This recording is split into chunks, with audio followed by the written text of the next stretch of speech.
done raising kids. My kids are adults. But if you have a kid in high school today, even as far as grade school, you have to look and see what's in their. You have to search their room, look at their books, check their body out. They'd be getting tattooed and not even tell their parents. I was a single parent. I raised my daughter from the day she was born till she got married. If I were to be a parent today, I'm afraid I'd be in jail. The reason being that I'm old school, and I believe a swat on the butt is a lot better than go stand in a corner. And so I'm going to blame part of this on the system. We have schools and teachers that saying, you don't let your parents hit you, you don't let your parents speak bad to you, or you let us know and we'll have them locked up. So I'm going to blame part of that on the system.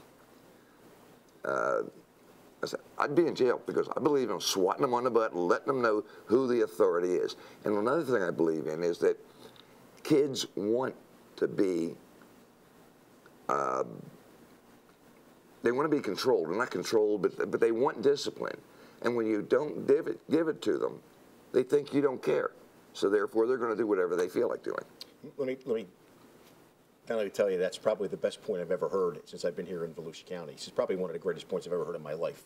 Let me make that an anecdotal story to my own life. My father was raised in a military family. My grandfather spent 20 plus years in the Navy. He had 3 sons. They were raised strictly by the book. My father then at 19 became a cop, paramilitary organization. I come along. You had to say yes, sir, and no, sir, not only to him, but to any adult male you came in contact with. Yes, ma'am, and no, ma'am, to any person you came in contact with that was a female. You had to respect your teachers. You had to there were rules and regulations laid down. That's right. And if you stepped over that line, you knew that corporal punishment, in the case of normally a right hook, was what you got. Exactly. And of course, as a kid, you know, why is he doing this? I don't agree with this. And then as you get older in life, and now at 47 years old, I go back to Philadelphia, and I see the guys that I grew up with and ran around with and hung out with that live in the same house now with their parents because they've been in drug rehab, they've been locked up multiple times, they can't hold a job because they were out screwing off and nobody ever laid the law down to them. That's right. And now as adults, they're useless. That's right. And I'm looking at them thinking to myself, God, you know, when they were out drinking a quart of beer, swallowing Quaaludes, I had to be in. You know, my mother and father were on top of me, checking my eyes, smoking. You know, where were you? They were just consistently on top of you. And where I am today is because of what they did, just like you. Yeah. You know, you knew there were parameters. That's why your daughter grew up the way she did. Well, back then, when the teacher smacked you in the head for talking in class, and you went home and wah, wah, wah, the teacher hit me, and your parents would say, what'd they hit you for? Well, I was doing this, I was doing that. Whack, you got it again. You would never come home and say that Sister Josephine beat me with a ruler. Oh, no. You would never, because their beating was worse than the nuns' beating was. Absolutely. So I agree with you. That's what the problem is. Everybody wants to mollycoddle people, put them in a corner and call for timeout. Yeah. And you just can't do that because kids do want structure. Yeah, they do want it, and when you don't give it to them, they figure, well, if they don't care, why should I care? My dad used to gave me 2 very serious lessons growing up. If you get yourself locked up, get yourself out. Don't call me. If you get a girl in trouble, when I got a little older, you're going to raise it. I'm not. Those were my lessons, and he wasn't kidding. He was a little guy, small in stature, but he was a big man, and he was meaner than the devil. All right. Let's go to our favorite subject here, our hookers. Entrepreneuring young ladies of the evening. Yes. Or the morning, as the case can be sometimes. Yeah. It's the oldest profession in the world. Why don't we leave them alone? Or at least license them and check them? Why doesn't the government do that? Yeah. And that's what it comes down to. Yeah. It's illegal now. It creates blight and crime in the neighborhood. You see some of the neighborhoods where they ply their trade. Obviously, it's an extremely dangerous occupation. We have a serial killer where 4 women have been killed. Most of these women, 99.9% of them, come from horrific backgrounds. It's not like they chose to walk on Ridgewood Avenue. Right. You know, they've been molested by their parents. They have drug problems. They have psychological problems, and they're trying to survive. So, you know, unfortunately, the response for us is arrest, arrest, arrest, arrest.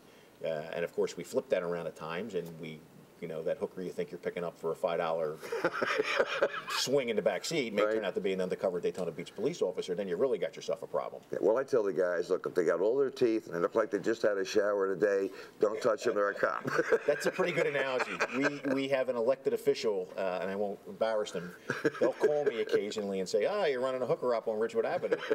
And I'll be like, well, how do you know that? And this person will say, because the class has risen from about a 1 to about a 7. So it's quite clearly the women are a little different that are out there now. So, but that's what you got to battle it, because you listen to these neighborhoods, you know, the neighborhoods where prostitution flourishes. We have burglaries, we have car breaks, we have drug sales, we have violent crime, assaults. So that's what you just have to continually hammer it, and hopefully you eradicate it. But you know, you're never going to eradicate it, because people have to survive. Well, BFAR, Bikers for First Amendment Rights Club, is right here on the border. And I got to tell you, when I have problems here, I send them across the street to your side. That's no different than anywhere else. I mean, you know, in Philadelphia, you know, you'd have your district captain may come in 5 o'clock in the morning, and I worked for one. He had a pet peeve with hookers, and what you would do is you would just chase him on the other side of the street, because it was the other district. So if he drove down, his district was clear, but the other side of the street was another district who would care. So if you didn't lock him up, you just chased him. 5 o'clock, you're on the other side of the street, ladies. My captain comes down, you're going to jail, and they would just wander on the other side of the street. Do you know where the word hookers came from? I do, but you're going to have to fill me in, because I don't remember. All right, during the Civil War, General Joe Hooker. General Joe Hooker brought the girls out to his troops, and they were called hookers' girls. And that's where the phrase hookers came from, for our ladies of the night. And in the daytime, too. We've got a good-looking lady around here that walks up and down the street. Very well-dressed, very attractive, but still very busy. You know, I've seen her a couple times, and I didn't believe that she was working until I watched her a little closer, and she was working. All right. One of the things you have to remember, though, is in the night, in the cover of darkness, and after a few cocktails.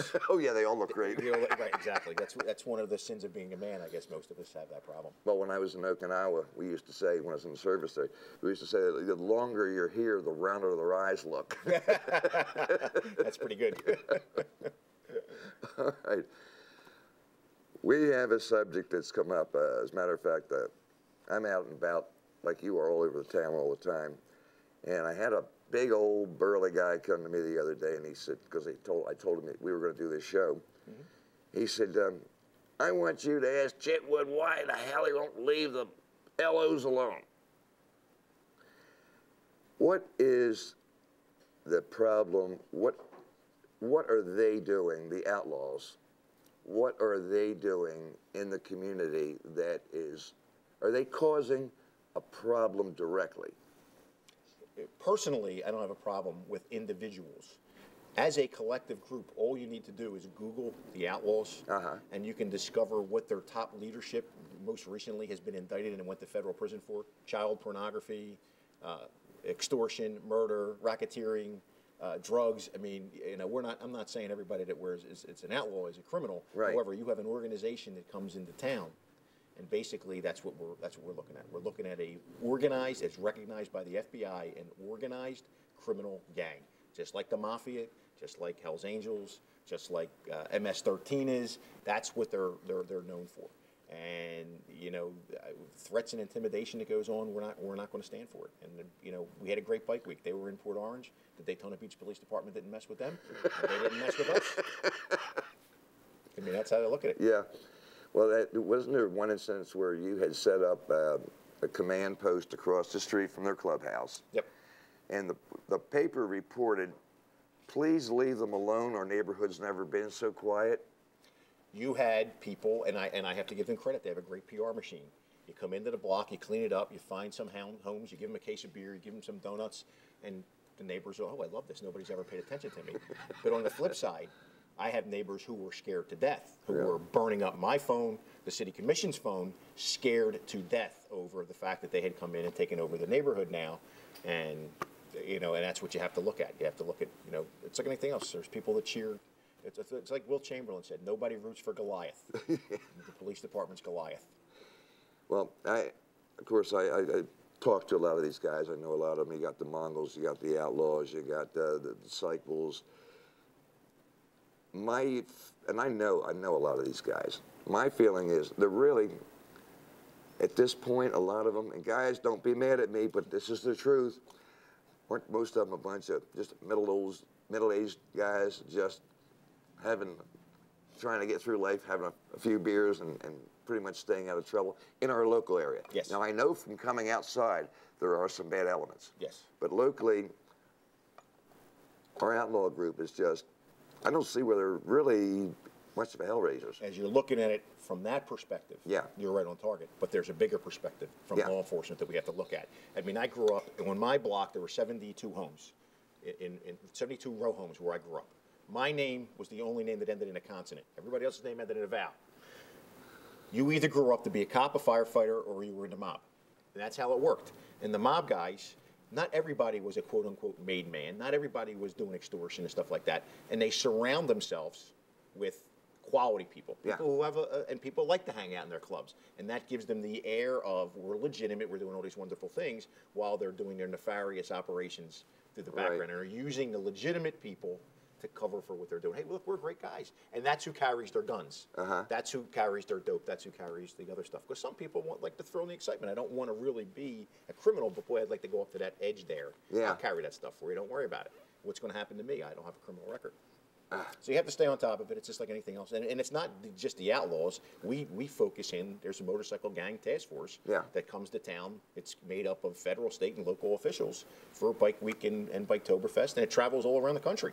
You know, with whether it's Myrtle Beach or, I can't believe I'm drawing a blank on a place out west, Sturgis. I mean, they follow all over. You know, Pennsylvania. You have, you know, we had a lot of issues when I was with the police department with methamphetamine and the outlaw gangs up there. Not the outlaws themselves, but the motorcycle gangs up there. The Hells Angels, the Pagans. You know, they have wars where innocent people get hurt. You see what happened in the casino recently.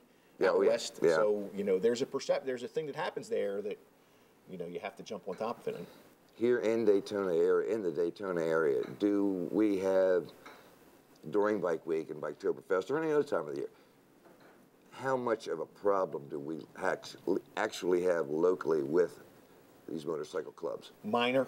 Other than, and it wasn't during Bike Week or Biketoberfest.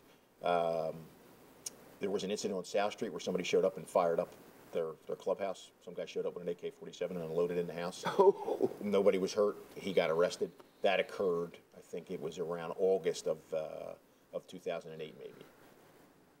Okay. I think Strike a chord with that incident? And I have to tell you, I think the reason that we haven't had any major problems is a combination of things. I think we in law enforcement, they know we're on top of them. And they don't want to do anything stupid to cause, get them in a bad light. So they kind of try to rein their membership in a little bit from the ones who may be a little wild. So I think it kind of benefits both ways. I knew that young man that cut loose with that gun. Yeah.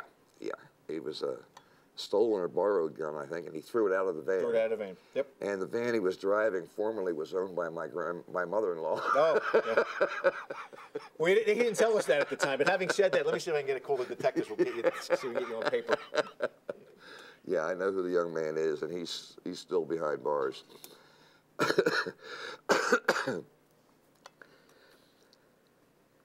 Beaches. I have a problem with our beaches. Oh, okay. Well, I'll tell you what. Let's save that for the next segment because you're going to be back again next week, and we're going to talk about some more issues here. And this has been great. This is really super. I just want to tell you folks that this is Chief Mike Chitwood from Daytona Beach. I'm Crazy Eddie with Bikers for First Amendment Rights, also known as Eddie Colosimo. You're watching Volusia County Issues. We're on every Sunday morning at 9 a.m. No, excuse me, at 11 a.m. on Channel 194 on Bright House. Our purpose is to bring you information, to bring you spirited conversation about issues that are going on in Volusia County, to inform you, to help you understand what things are happening around here. So for now, we'll say hello, or we'll say goodbye. It's a bad morning.